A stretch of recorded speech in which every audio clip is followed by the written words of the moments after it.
মধ্যপ্রাচ্যে ট্রাম্প আর ইরানের মধ্যে যে উত্তেজনার পারদ যেভাবে চলছে, তাতে যে কোনো সময় শুরু হতে পারে এক মহাযুদ্ধ, যে যুদ্ধে ধুলোয় পুরো মিশতে পারে মধ্যপ্রাচ্য। কারণ এবার যুদ্ধে গোলা বারুদে সীমাবদ্ধ থাকছে না, এবার প্রদর্শনী হবে পরমাণু অস্ত্রের। সেই হুমকি দিচ্ছেন ডোনাল্ড ট্রাম্প। এর জবাবে ইরানও বলছে, বর্তমান ইরান এখন আর ভয় পায় না এবং বুক চেতিয়ে দিতে পারে চরম প্রতিশোধ। ইরান মাঝে মধ্যে যা প্রকাশ্যে আনছে তাতে ইরানের কথায় গুরুত্ব না দিয়ে উপায় নেই পশ্চিমাদের। ইরানের পাহাড়ের নিচে শত শত মিসাইল সিটি গড়ে ইরানকে আর হালকা চোখে দেখার কোনো সুযোগ নেই। আপোষে যাবে না ইরান, পরমাণু বোমা আসছেই। যতই আলোচনার কথা বলা হোক না কেন, পারমাণবিক কর্মসূচি নিয়ে কোনো ধরনের আপোষ করবে না ইরান। ইরান তার পারমাণবিক সাফল্য থেকে একদম পিছু হটবে না। মার্কিন হুমকি ধামকি প্রত্যাখ্যান করেই পারমাণবিক কর্মসূচি চালিয়ে যাবি পারস্য উপসাগরের এই দেশটি ইরান। বর্তমানে ইরান ও যুক্তরাষ্ট্রের মধ্যে উত্তেজনা তুঙ্গে। মার্কিন প্রেসিডেন্ট ডোনাল্ড ট্রাম্প এবং তার প্রতিরক্ষা মন্ত্রী ইরানের বিরুদ্ধে সামরিক অবস্থান আরও শক্তিশালী করার চেষ্টা করছে। এর মধ্যে মার্কিন বিমান বাহিনী ভারত মহাসাগরে অত্যাধুনিক B-2 বোমারু বিমান সহ অন্যান্য যুদ্ধ বিমান এরই মধ্যে পাঠিয়েছে।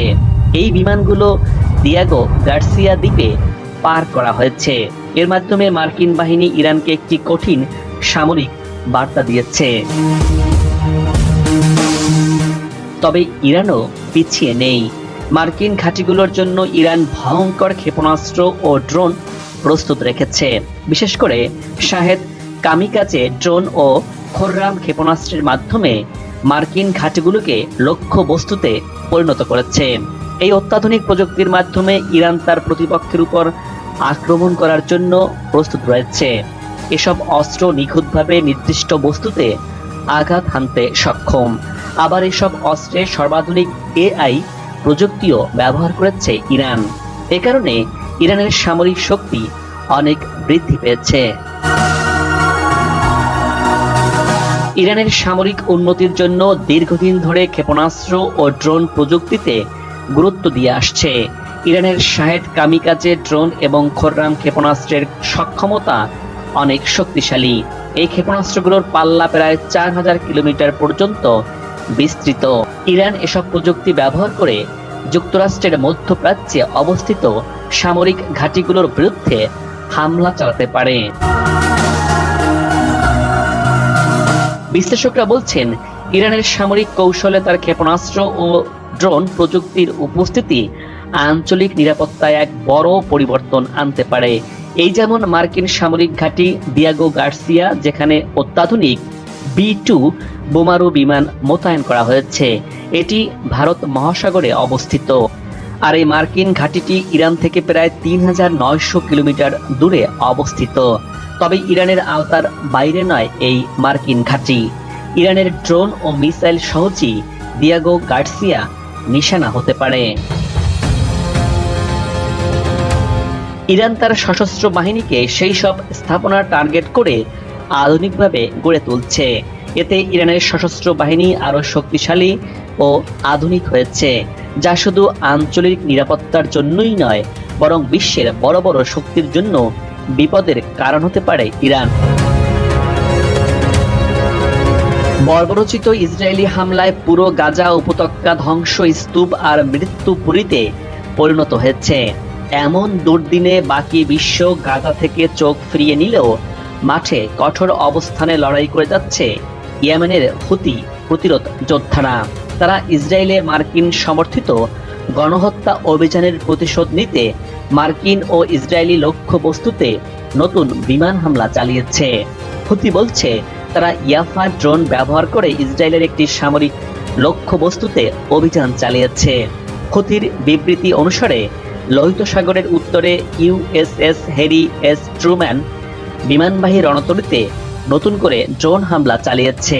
হুতি বলছে, যুদ্ধ শেষ না হওয়া পর্যন্ত তারা ফিলিস্তিনের পাশে থেকে প্রতিশোধমূলক অভিযান চালিয়ে যাবে। ইসরায়েলের বর্বরতায় গাজার বুকে নেমে এসেছে বিভীষিকাময় বোমা বর্ষণ। গাজা যেন মরণ শহরে রূপ নিয়েছে। যুদ্ধবাজ ইসরায়েলের বর্বর হামলায় গাজা জ্বলে পুড়ে নিঃশেষ হয়ে যাচ্ছে। একের পর এক ইসরায়েলি মিসাইলের আঘাতে ধ্বংস হচ্ছে ফিলিস্তিন। মিসাইলের আঘাতে মানুষ 10 থেকে 15 তলারও বেশি উচ্চতায় উঠে আবার নিচে পড়ে যাচ্ছে। এমন দৃশ্য যেন ছড়িয়ে গেছে বিশ্বের সকল বর্বরতাকে। শুধু বিমান হামলাই নয়, ইসরায়েল এখন স্থল অভিযানেও নেমেছে। দক্ষিণ গাজার রাফা সীমান্তে সেনা মোতায়েন করা হয়েছে। যুদ্ধ ট্যাঙ্ক, ড্রোন, কামান এবং যুদ্ধ বিমান নিয়ে পূর্ণ মাত্রায় সামরিক অভিযান শুরু করেছে ইসরায়েলি বাহিনী। গাজার অবশিষ্টাংশ থেকে রাফাকে বিচ্ছিন্ন করছে ইসরায়েল। সেই পরিকল্পনা বাস্তবায়ন করতে রাফা ও খান ইউনিসের বাড়িতে হামলা চালাচ্ছে ইসরায়েল। ইসরায়েলের নৃশংস আগ্রাসনের বিরুদ্ধে ফুঁসে উঠেছে গোটা বিশ্ব। একই সঙ্গে অবরুদ্ধ গাজা উপত্যকায় ইসরায়েলি গণহত্যার প্রতিবাদে বিশ্বজুড়ে চলছে প্রতিবাদ। এমন অবস্থায় মার্কিন প্রেসিডেন্ট ডোনাল্ড ট্রাম্পের সাথে বৈঠক করতে যুক্তরাষ্ট্রে ছুটে যান ইসরায়েলি প্রধানমন্ত্রী বেনিয়ামিন নেতানিয়াহু। যুক্তরাষ্ট্রের মদদে নিজেকে সব আইনের উপরে মনে করেন ইসরায়েলের এই প্রধানমন্ত্রী। তবে বর্বর নেতানিয়াহুর জন্য বিশ্ববাসীর মনে যে কতটা ক্ষোভ আর ঘৃণা জমে আছে তা ঠিকই জানেন তিনি। জলে স্থলে কোথাও নিরাপদ নয় ইসরায়েলের এই প্রধানমন্ত্রী। আকাশ পথেও বিপদ তার জন্য ওত পেতে রয়েছে, সে কথা সে ভালো করেই জানে। এবার আরও পরিষ্কার হলো, আমেরিকা যেতে তার বহনকারী বিমানকে 400 কিলোমিটার ঘুরে অর্থাৎ উল্টো পথে উঠতে হয়েছে। ইসরায়েলের প্রধানমন্ত্রীর মনে ভয় ছিল আয়ারল্যান্ড, আইসল্যান্ড বা নেদারল্যান্ডসের মতো দেশগুলোর আকাশ সীমায় গেলেই বিমান থেকে নামিয়ে তাকে গ্রেপ্তার করা হতে পারে। আইসিসির পরোয়ানায় যে কোনো সময় যে গ্রেপ্তার হতে পারেন নেতানিয়াহু, সেই কথা খুব ভালো করেই জানেন যুদ্ধবাজ নেতানিয়াহু।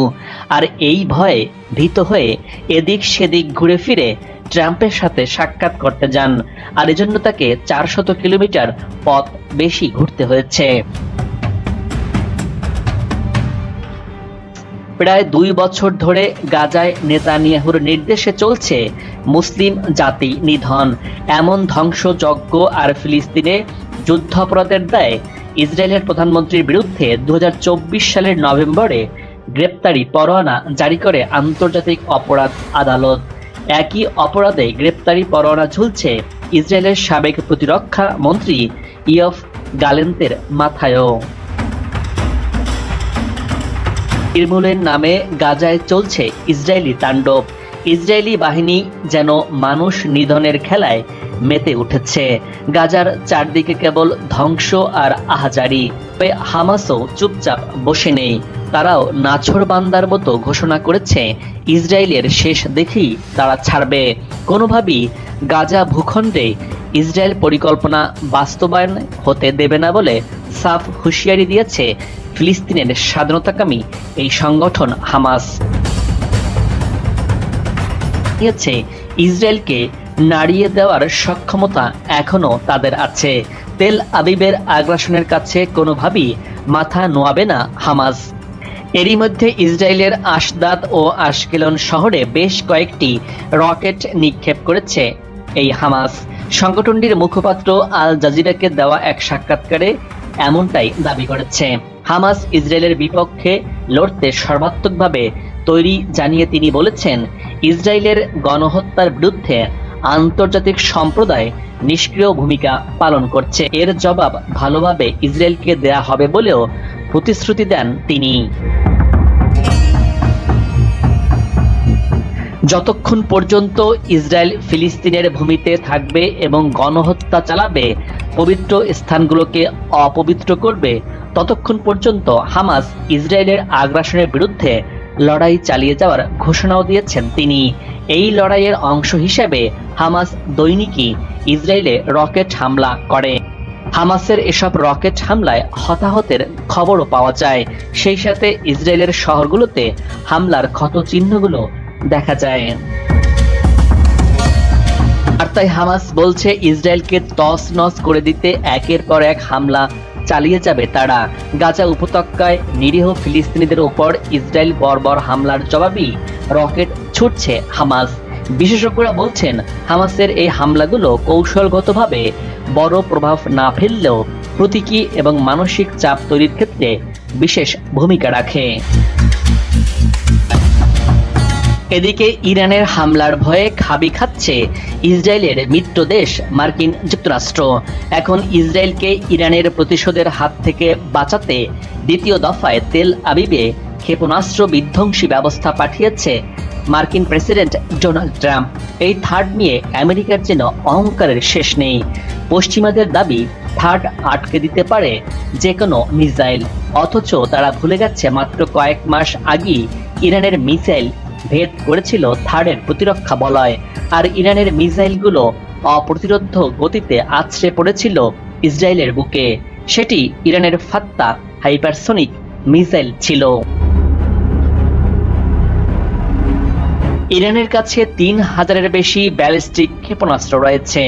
এখন শুধু ব্যালিস্টিক ক্ষেপণাস্ত্রই তৈরি করেনি, তাদের হাতে অত্যাধুনিক হাইপারসনিক ক্ষেপণাস্ত্র রয়েছে। আর এই হাইপারসনিক ক্ষেপণাস্ত্র মোকাবেলায় এখন পর্যন্ত কোনো প্রতিরক্ষা ব্যবস্থাই গড়ে ওঠেনি এই দুনিয়াতে। এমনকি মার্কিনীদের অহংকার ক্ষেপণাস্ত্র বিধ্বংসী থার্ডও পেরে উঠছে না এসব ব্যালিস্টিক ক্ষেপণাস্ত্রের বিরুদ্ধে।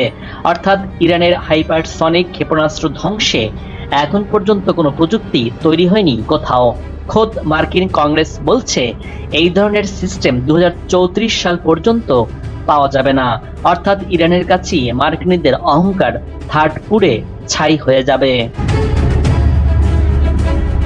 ফাত্তা 1 এর গতি শব্দের গতির চেয়েও 5 গুণ বেশি, রেঞ্জ 1400 কিলোমিটার। অন্যদিকে মিসাইলের উন্নত সংস্করণ ফাত্তার 2 রেঞ্জ 1500 কিলোমিটার পর্যন্ত। বিশ্লেষকরা বলছেন প্রায় সব ব্যালিস্টিক ক্ষেপণাস্ত্র তাদের উড্ডয়ন পথের একটা সময় হাইপারসনিক গতিতে পৌঁছায়। বিশেষ করে যখন সেগুলো লক্ষ্যবস্তুর দিকে নামতে থাকে, তখন উচ্চ গতি থাকার কারণে এগুলোকে গুলি করে ভূপাতিত করা কঠিন হয়ে পড়ে, অপ্রতিরোধ্য হয়ে ওঠে এসব মিসাইল। বর্তমানে ইসরায়েলের হাতে থার্ড ছাড়াও আয়রন ডোমের মতো আরো বেশি কয়েকটি আকাশ প্রতিরক্ষা ব্যবস্থা রয়েছে। তারপরও সেগুলোর চোখ ফাঁকি দিয়ে নিয়মিতই হামাস ইসরায়েলে হামলা চালিয়ে যাচ্ছে। তাই বিশেষজ্ঞরা বলছেন ইরানের প্রযুক্তির কাছে ধরাশায়ী হচ্ছে মার্কিন প্রযুক্তি। যুদ্ধবাজ ইসরায়েলের যুদ্ধবিরতি ভঙ্গ, রাজনৈতিক উদ্দেশ্যে সামরিক হামলা এবং সাধারণ মানুষের উপর অবিরাম আক্রমণ সব মিলিয়ে পরিস্থিতি আরো জটিল হয়ে উঠছে। এই সংঘাতের সমাপ্তি কোথায় তা এখনই বলা কঠিন। তবে এটি পরিষ্কার, ফিলিস্তিনের জনগণের সংগ্রাম এখন শুধু তাদের একার নয়, এটি আঞ্চলিক এবং আন্তর্জাতিক শক্তির এক নতুন লড়াইয়ে পরিণত হচ্ছে। দর্শক, আজ এ পর্যন্তই। আগামীতে আবারও দেখা হবে নতুন কোনো ভিডিও চিত্র নিয়ে। ভিডিওটি কেমন লাগলো আশা করি কমেন্টস করে আপনার গুরুত্বপূর্ণ মতামত জানাবেন। ভিডিওটি ভালো লাগলে লাইক দিয়ে শেয়ার করে সাথেই থাকুন। ভালো থাকুন এবং নিরাপদে থাকুন।